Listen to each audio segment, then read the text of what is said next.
ஒரு பசில single அட்டெம்ப்ட்ல solve பண்றத விட, அத ஸ்மாலர் சங்க்ஸா செப்பரேட் பண்ணி ஒரு குட்டி செக்மெண்ட்டையும் தனித்தனியா நம்ம சால்வ் பண்ணா, அந்த ப்ராசஸ் ஈஸியா, எஃபிஷியன்ட்டா இருக்கும். லைக்வைஸ் சி புரோகிராமிங்ல சில மேத்தமேட்டிக்கல் சீரீஸ்க்கான கோடு நம்ம அல்காரிதமா எழுதணும்னா, Fibonacci series, factorial, towers of Hanoi இந்த மாதிரி ப்ராப்ளம்க்கு கோட் எழுதுறதுக்கு நம்ம ரிகர்சிவ் ஃபங்ஷன்ஸ் யூஸ் பண்ணிக்கலாம். அத பத்தி டீட்டெயில்டா இந்த வீடியோல பார்க்கலாம்.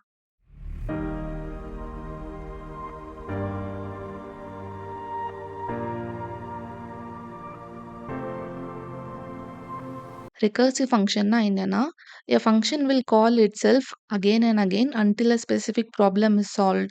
பேஸ் கண்டிஷன் சாட்டிஸ்ஃபை ஆகுறது வரைக்கும் அந்த ஃபங்ஷன் வந்து கால் பண்ணிட்டே இருக்கும் இட்செல்ஃப். லூப்பிங் ஸ்டேட்மெண்ட்ஸ்க்கு ஒரு எக்ஸிட் கண்டிஷன் போடுவோம்ல, அந்த எக்ஸிட் கண்டிஷன் இல்லன்னா, அந்த ப்ரோகிராம் வந்து லூப் ரன் ஆயிட்டே இருக்கும் திரும்ப திரும்ப. ப்ரோகிராம் கிராஷ் ஆகும். அந்த மாதிரி ஒரு ரிகர்சிவ் ஃபங்ஷனும் ஒரு பேஸ் கண்டிஷனோட சேர்த்து தான் எழுதணும். அதுதான் மென்ஷன் பண்ணும். Okay, here the recursive call should stop அப்டின்ட்டு. ரிகர்சிவ் ஃபங்ஷனோட சின்டாக்ஸ் எப்படி இருக்கும்னா, ஒரு ஃபங்ஷன டிஃபைன் பண்ணிட்டு, இந்த ஃபங்ஷன் நேம் அதோட ஆர்குமெண்ட்ஸ் நம்ம பாஸ் பண்ணக்கூடியது. அதுக்குள்ள ஃபர்ஸ்ட்டு ஒரு மினி பிளாக் பேஸ் கண்டிஷனுக்கு எழுதணும். இந்த பேஸ் கண்டிஷன் சாட்டிஸ்ஃபை ஆச்சுன்னா, நம்ம வந்து ஆன்ஸர ரிட்டர்ன் பண்ணிறணும். இதுதான் நம்மளோட ஸ்டாப்பிங் பாயிண்ட். இது வந்து பேஸ் கண்டிஷனா இல்ல அப்டின்னா, ரிகர்சிவ் கால் ஓகே. இங்க வந்து ஃபங்ஷன் நேம் ஆஃப் பாராமீட்டர் 5 அப்படின்னு பாஸ் பண்றோம்னா, இங்க 5 - 1 அந்த மாதிரி ரிகர்சிவா லூப் ஆயிட்டே இருக்கும். 5 ஃபேக்டோரியல் எப்படி கால்குலேட் பண்ணுவோம்? 5 இன்டூ 4 இன்டூ 3 இன்டூ 2 இன்டூ 1. இதுக்கு நம்ம ஒரு ஃபங்ஷன் கிரியேட் பண்றப்போ, நம்ம ஃபங்ஷனுக்குள்ள அந்த கால்குலேஷன்க்காக ஒரு ஃபார் லூப் போட்டுட்டு, இந்த என்டையர் செட் ஆஃப் நம்பர்ஸ அதுவே மல்டிப்ளை பண்றதுக்கு பதிலா, ரிகர்சிவ் ஃபங்ஷன் லாஜிக் எழுதியிருக்கோம். அந்த ஃபங்ஷனே அதோட ஸ்மாலர் வெர்ஷன கால் பண்ணும். நான் இப்போ வந்து 5 ஓட வேல்யூ மட்டும் ஹோல்ட் பண்றேன். நீ வந்து இந்த செட்டோட ஆன்ஸர கண்டுபிடிச்சு சொல்லு அப்டின்ட்டு, ஃபேக்டோரியல் ஆஃப் 5 வந்து ஃபேக்டோரியல் ஆஃப் 4ங்கிற மினி ஃபங்ஷன கால் பண்ணும். அதுக்கப்புறம் இந்த 4 என்ன சொல்லும்னா, நான் இந்த 4 மட்டும் ஹோல்ட் பண்ணிக்கிறேன். இந்த ரிமைனிங் செட் ஸ்மாலர் செட்டோட அவுட்புட்ட எனக்கு கண்டுபிடிச்சு சொல்லு அப்டின்ட்டு. ஸோ எஃப் ஆஃப் 3 கால் ஆகும். அது என்ன சொல்லும்னா, நான் 3 ஓட வேல்யூ நான் ஸ்டோர் பண்ணிக்கிறேன். நீ பேலன்ஸ் ஸ்மாலர் வெர்ஷன் 2 இன்டூ 1 இதோட ஆன்ஸர் சொல்லு அப்படின்னு. ஸோ ஸ்மாலர் வெர்ஷனா அது கால் பண்ணிட்டு, ஃபைனலா ஒரு ஸ்மாலர் வெர்ஷன்ல நமக்கு ஒரு அவுட்புட் ரிட்டர்ன் ஆகும். எல்லா ஃபங்ஷன் காலோட ஆன்ஸர்ஸையும் வந்து பேக் ட்ராக் பண்ணிட்டு, இது பாஸ் பண்ணிட்டே வரலாம். ஃபைனல் ஆன்ஸர் நமக்கு கிடைச்சிரும். இந்த கோட்ல ஃபர்ஸ்ட் மெயின் மெத்தட்ல நம் ஈக்குவல் டூ 3ன்னு ஒரு வேரியபிள் இனிஷியலைஸ் பண்ணியிருக்கோம்.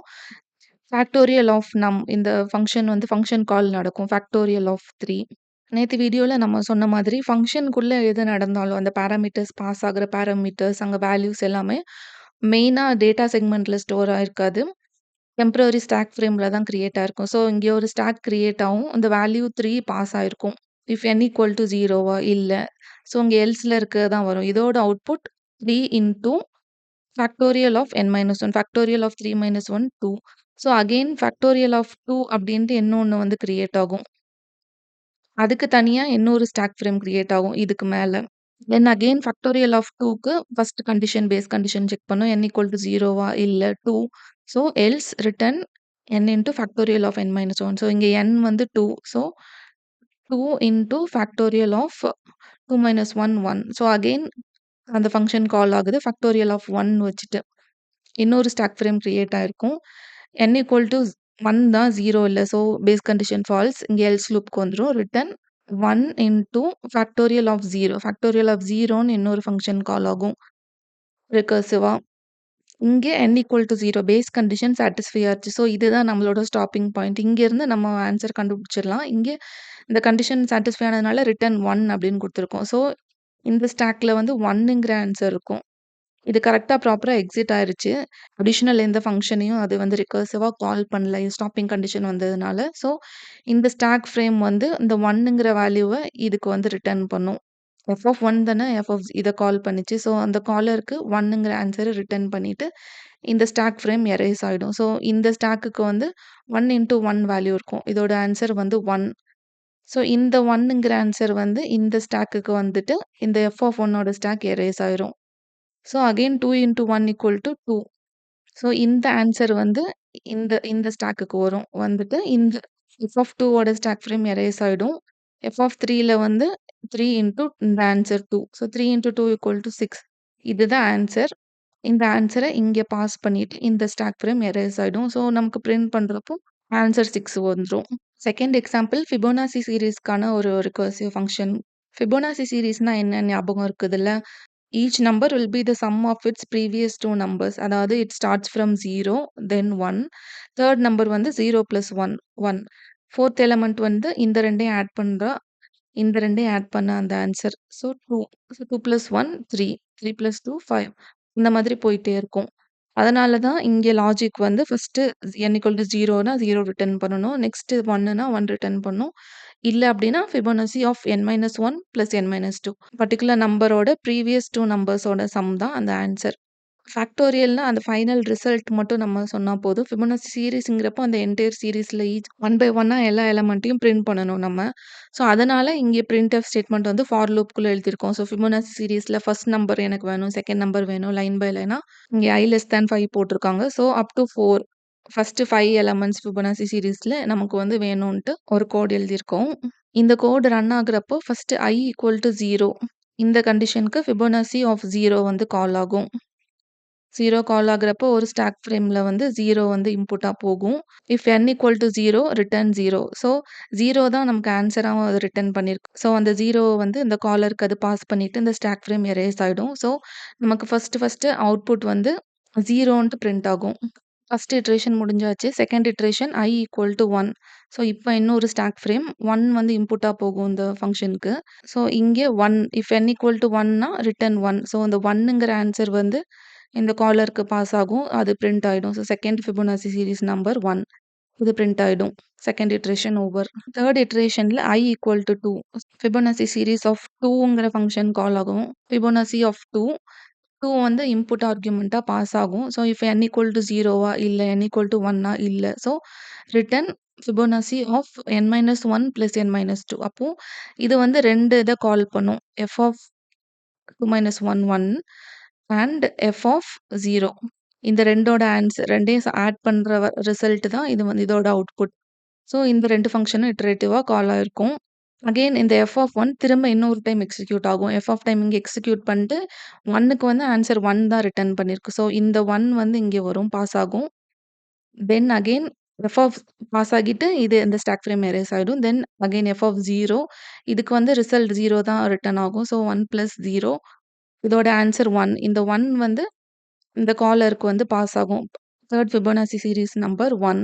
தென் fourth iteration i = 3. So Fibonacci of 3ன்ட்டு ஒரு ஃபங்ஷன் கால் ஆகும். வேல்யூ 3 நம்ம பாஸ் பண்ணியிருக்கோம். இங்க பேஸ் கண்டிஷன் 2மே ஃபால்ஸ். ஸோ இங்க என்ன நடக்கும்னா, இது ரிகர்சிவா எத கால் பண்ணும் அப்டின்னா, f ஆஃப் 2 + f ஆஃப் 1 இந்த 2ஓட சம் தான் வரும். அகைன் இந்த f ஆஃப் 2க்கு என்ன நடக்கும்னா, f ஆஃப் 2 = அதுதான் பேஸ் கண்டிஷன் இல்லையா? அகைன் இங்க வந்து f ஆஃப் 1 ஒரு டைம் கால் ஆகும். f ஆஃப் 0 ஒரு டைம் கால் ஆகும். ஸோ அந்த f ஆஃப் 1க்கு வந்து ஆன்சர் 1 இங்க ரிட்டர்ன் ஆயிடும். 1 இங்க இருக்கும். தென் f ஆஃப் 2க்கு again f of 1 + f of 0 இங்க f ஆஃப் 1க்கு வந்து கண்டிஷன் 1 1 வரும். தென் f ஆஃப் 0க்கு 0. ஸோ இது வந்து ஒரு 1 இங்க ரிட்டர்ன் பண்ணும். அண்ட் இங்கிருந்து ஒரு 1 கிடைச்சிருக்கும். 1 + 1 = 2. இந்த 2ங்கிற ஆன்சர் வந்து காலருக்கு போகும். 2ங்கிறது ஃபோர்த் ஃபிபோனாச்சி நம்பர். ஒரு Fibonacci number Fibonacci of i calculate பண்றப்போ, ஃபிபோனாச்சி ஆஃப் 1 இல்ல ஃபிபோனாச்சி ஆஃப் 2ங்கிறது மல்டிபிள் டைம்ஸ் வந்து கால் ஆயிருக்கும். ஏன்னா ஒரு நம்பருக்கு கால்குலேட் பண்றப்பவும் அது தேவைப்படுதுல்ல அதனால. Then fifth iteration i = 4. So f of 4ங்கிற இன்புட் பாஸ் ஆகும். அகைன் இது வந்து ஸ்டாப்பிங் கண்டிஷன் நம்பர் இல்ல இது. So again f of 3 + f of 2 இது வந்து 2 சப் ஃபங்ஷன்ஸ கால் பண்ணும். தனியா 2 ஸ்டாக் ஃப்ரேம்ஸ் கிரியேட் ஆயிருக்கும். Then f of 3 again 2 sub function f of 2 + f of 1 call பண்ணும்.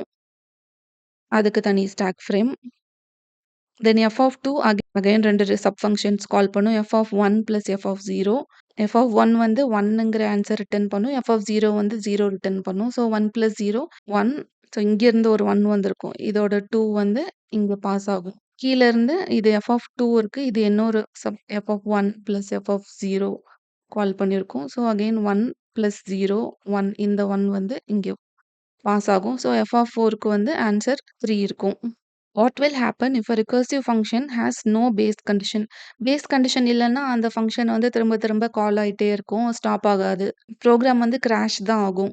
The function will keep calling itself indefinitely and may crash. Which of the following is true about the recursive calls for Fibonacci of 4? ஃபிபொனாசிக்கு ஒரு code இருக்கு இங்க. So only 4 function calls are made in total. இது வந்து wrong. ஃபிபொனாசி number கண்டுபிடிக்கிறப்ப பார்த்தோம். ஒரு டைமும் வந்து எல்லாமே கால் ஆயிட்டே இருக்கும். அதோட வெர்ஷன்ஸ்லாம் திரும்ப திரும்ப கால் ஆயிட்டே இருக்கும். The function never calls itself more than once. False. The same value may be calculated multiple times in separate cells. Okay, இதுதான் correct. How many times do Fibonacci of 1 gets called? Fibonacci சீரிஸ்ல third number என்னன்னு calculate பண்றதுக்கு ஒரு code எழுதியிருக்கோம். So அந்த third number calculate பண்றப்போ Fibonacci of 1 வந்து எத்தனை டைம் கால் ஆயிருக்கும் அப்படின்ட்டு கண்டுபிடிச்சிட்டு கமெண்ட் பண்ணுங்க.